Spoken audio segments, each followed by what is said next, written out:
este parcial se abordó el tema de geometría analítica. Con el enunciado de indagación, las ciudades hoy en día establecen modelos arquitectónicos caracterizados por su forma y sustentabilidad.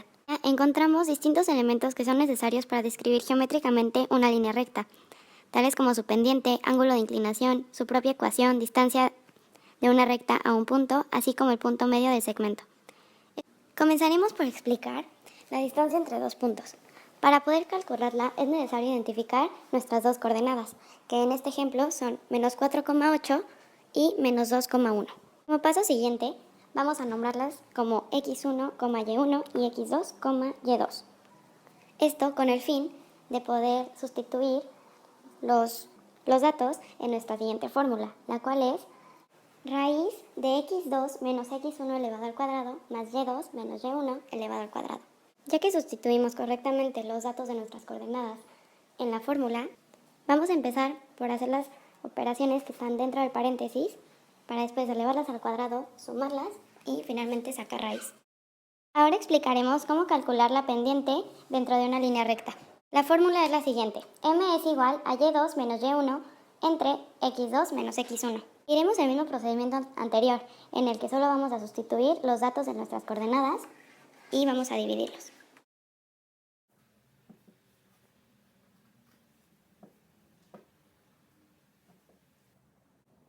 El ángulo de la pendiente se calcula a partir de la fórmula m es igual a la tangente del ángulo, donde vamos a despejar y quedaría tangente a la menos 1 de la pendiente. A continuación explicaremos cómo calcular el punto medio.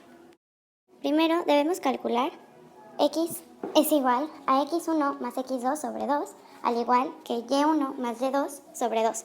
Esto nos va a dar las dos coordenadas donde se encuentra el punto medio en nuestra recta. Estos fueron los elementos que se pueden llegar a calcular de una línea recta. Ahora pasaremos al tema de ecuaciones. Pasaremos al tema de ecuaciones de línea recta, en la que tenemos 5 formas. Primera de ellas, 2 puntos. Consiste en sustituir tus coordenadas en y menos y1 es igual a y2 menos y1 sobre x2 menos x1 por x menos x1. En esta fórmula es necesario sustituir, como en las demás, e ir despejando poco a poco para que queden nuestros tres términos de la fórmula general, que es ax más by más c es igual a 0. Esta forma la usaremos, como su nombre nos lo dice, cuando en nuestra recta nos dan 2 puntos.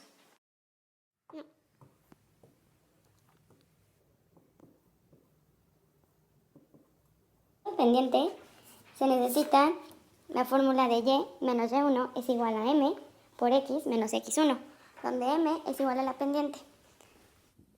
Esta forma se utiliza cuando en el problema nos dan la pendiente, así como el punto por donde pasa la recta.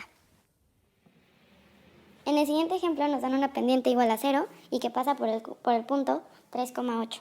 Al sustituirlo nos queda y menos 8 es igual a 0 por x menos 3. Y al desglosarlo queda y menos 8 es igual a 0, teniendo a igual a 0, b igual a 1 y c igual a 8. En la siguiente gráfica. Para la forma punto pendiente ordenada al origen o implícita es necesaria la fórmula y es igual a mx más b. Esta forma se utilizará cuando nos den la pendiente, además de la intersección con y. En el siguiente ejemplo nos dan una pendiente de menos 3 e intersección con y igual a 0. Entonces, al sustituirla nos queda y es igual a menos 3x más 0.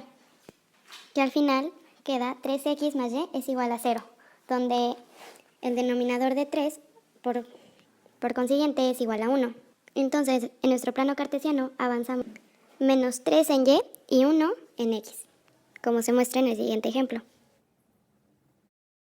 Por último tenemos la forma simétrica, la cual es x sobre a más y sobre b es igual a 1. Esto lo vamos a usar cuando el ejemplo nos diga en dónde corta al eje y, por ejemplo, en menos 2 y al x en 5. Al sustituirlo nos queda x sobre 5 más y sobre menos 2 es igual a 1. Multiplicaremos cruzado, nos quedaría menos 2x más 5y es igual a menos 10, que sería el producto de 5 por menos 2. Entonces, al sustituirlo en la fórmula general, nos queda menos 2x más 5y más 10 igual a 0. En conclusión, la geometría analítica forma gran parte en el desarrollo y sustentabilidad. Por ejemplo, en los monumentos refiriéndonos a su ubicación en latitud y longitud, expresando cómo a pesar del tiempo su estructura sigue en pie gracias a su altitud. Esto lo podemos contrastar con la Ciudad de México, la cual tiene muy poca altitud, ocasionando que el movimiento de las placas tectónicas dañe edificios o construcciones, causando que éstas se derrumben y deterioren. Otro ejemplo más cercano son las coordenadas por las cuales pasa la falla de San Andrés, en nuestra ciudad, la cual no permite que las estructuras se mantengan en buen estado, sufriendo daños por su ubicación geográfica.